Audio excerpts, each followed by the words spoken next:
isang lalaki na nagpapatupad ng isang parking boy bawat motor hiningian ng bayad. Kapal naman ng mukha ni kuya, nakikisilong lang naman yung mga motorista dahil sa bugso ng ulan. Bawat isa hiningian pa ng 60 pesos bawat isa. Parang gumagamit si kuya ng katol at hindi pa nakababa yung tama at maangas pa sumisita sa mga motorista. Sa tingin nyo mga idol, tama ba ginawa niya? Panuorin natin ang buong video, comment, like and share. Salamat.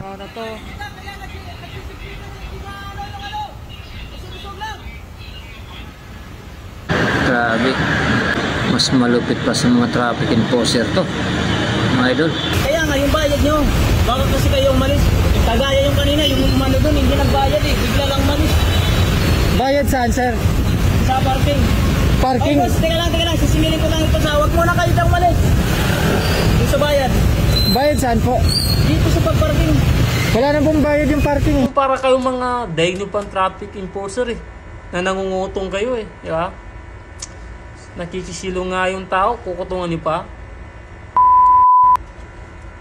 Naks naman, no? Tuna naman tayo mga tol eh. Alam niyo mga tol, ang lalaki ng mga katawan ninyo, mga boss, magtrabaho kayo para sa sarili ninyo, di ba?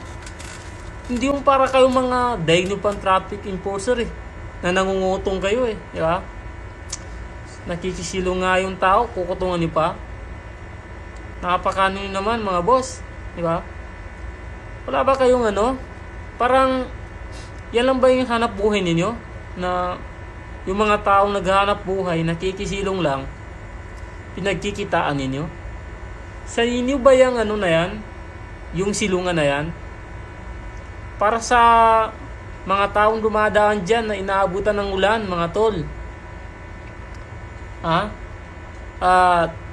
Hindi pwedeng ganyan yung ginagawa ninyo eh, kasi wala kayong mano sa sarili ninyo kung hindi mangutong sa ibang tao.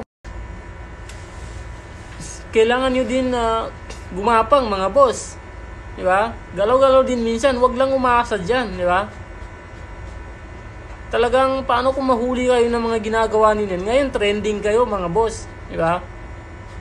Yan ba yung sinasabi natin lahat eh, no? Wala na kang ginawa matino, mga Pilipino talaga eh, no? Nangabuso kayo ng mga taong ano eh, naniningil ka. Buti kung sa yung parking na yan, di ba? Hindi mo pwede gawin yan, di ba? Dapat magkaroon ka ng ano dyan, may kaso ka dyan boss, mali yan eh, di ba? Bigyan ito ng aksyon, ha? Makakapagod magsalita eh.